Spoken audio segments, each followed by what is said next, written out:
Selamat berjumpa kembali para sahabat Nadi yang terberkati pada program Edukasi Rohani bersama dengan Komunitas Nadi, Komunitas Nutrisi Rohani dan Edukasi. Tema pekan ini berfokus pada hukum gereja dengan berangkat dari persoalan dan pertanyaan yang disentarkan oleh umat. Ketika seseorang ditinggalkan suami atau istrinya, bolehkah ia menerima komuni? Para sahabat yang terberkati, inilah situasi pastoral. Terkadang ada pasangan suami atau istri Katolik meninggalkan pasangannya atau ditinggalkan oleh pasangannya. Lalu pihak yang pergi ini kemudian hidup bersama lagi dengan laki-laki atau perempuan lain, entah dalam ikatan perkawinan menurut tata cara sipil atau menurut agama lain, atau hidup bersama tanpa ikatan perkawinan. Apakah pihak yang ditinggalkan ini boleh menerima komuni?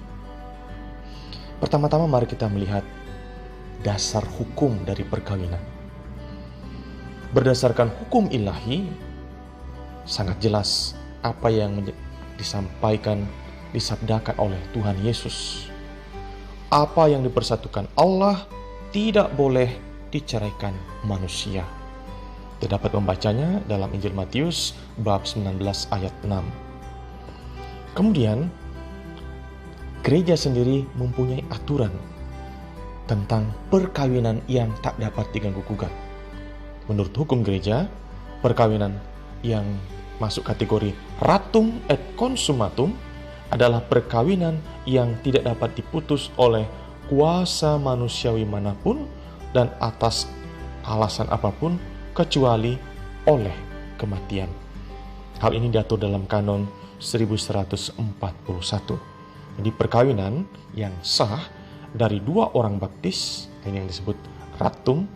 Kemudian ketika sudah disempurnakan dengan hubungan layak suami istri, disebut konsumatum, perkawinan yang masuk kategori ini tidak dapat diganggu-gugat. Nah, ketika seorang suami atau istri ditinggalkan oleh pasangannya, apakah pihak yang ditinggalkan ini boleh menerima komuni?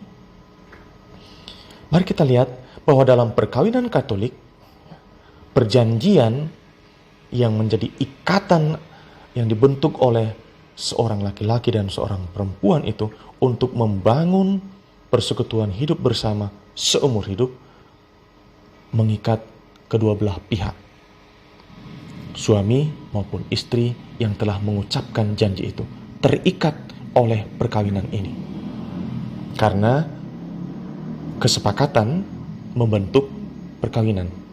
Dalam bahasa kuno disebut konsensus matrimonium facit.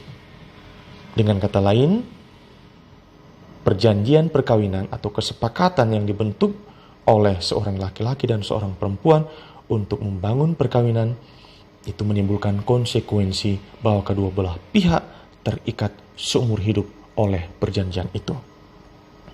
Namun, jika ada yang ingkar janji, salah seorang meninggalkan pasangannya, kemudian mana yang bersalah? Yang bersalah adalah yang merusak ikatan perjanjian perkawinan itu. Artinya, pihak yang bersalah adalah yang meninggalkan pasangannya.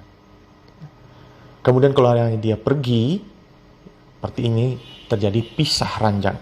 Tetapi kalau dia kemudian pergi dan hidup bersama dengan pihak lain, atau menikah lagi, menurut tata cara agama atau agama tertentu, atau menurut tata cara sipil dengan pil, ya, ini pria idaman lain, atau will dengan wanita idaman lain, maka yang bersangkutan hidup dalam perkawinan yang tidak sah karena ia masih terikat oleh perkawinan sebelumnya.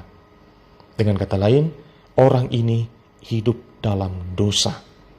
Jadi kalau sudah meninggalkan pasangannya, kemudian dia pergi dan hidup bersama, entah dengan ikatan perkawinan atau tanpa ikatan perkawinan lagi, yang bersangkutan hidup dalam dosa. karena hidup dalam perkawinan yang tidak beres atau hidup tanpa ikatan perkawinan. Apa konsekuensi dari dosa tersebut? Kanon 916 mengatur demikian. Yang sadar berdosa berat, termasuk orang yang hidup dalam perkawinan yang tidak beres atau tidak sah, atau hidup tanpa ikatan perkawinan, jangan menerima tubuh Tuhan, alias tidak boleh menerima komunis suci. Jelas ya? Jadi pihak yang tidak boleh dan yang boleh menerima komunis suci menjadi sangat jelas sekarang dari konsekuensi ikatan perkawinan. Yang tidak boleh menerima komuni adalah pihak yang meninggalkan pasangannya kalau hidup dengan laki-laki atau perempuan lain, sementara ia masih terikat perkawinan sebelumnya. Yang bersangkutan tidak boleh menerima komunis suci. Dengan kata lain, yang ditinggalkan oleh pasangannya dan tetap hidup seorang diri sebagai suami atau istri Katolik yang setia pada janji perkawinan dan berusaha memelihara iman Katolik dengan setia, tetap boleh menerima komunis suci. Ini menjadi haknya. Bahkan ini menjadi sumber kekuatan baginya untuk menanggung salib kehidupan karena ditinggalkan oleh pasangan yang ingkar janji. Demikian edukasi rohani pekan ini semoga menjadi pegangan bagi baik saudara-saudari yang menghadapi situasi seperti ini, atau teman atau anggota keluarga yang sedang menghadapi situasi seperti ini, atau bahkan pastor paroki atau pastor yang melayani di paroki berjumpa dengan situasi pastoral seperti ini. Umat kita yang dalam tanda petik saya sebut menjadi korban dari ingkar janji, pihak yang pergi tetap boleh menerima komuni sejauh dia tidak hidup bersama atau menjalin ikatan perkawinan dengan pihak lain, karena dia masih terikat dengan perkawinan sebelumnya. Demikian program edukasi rohani pekan ini. Sampai berjumpa kembali. Salam sehat, salam Nadi.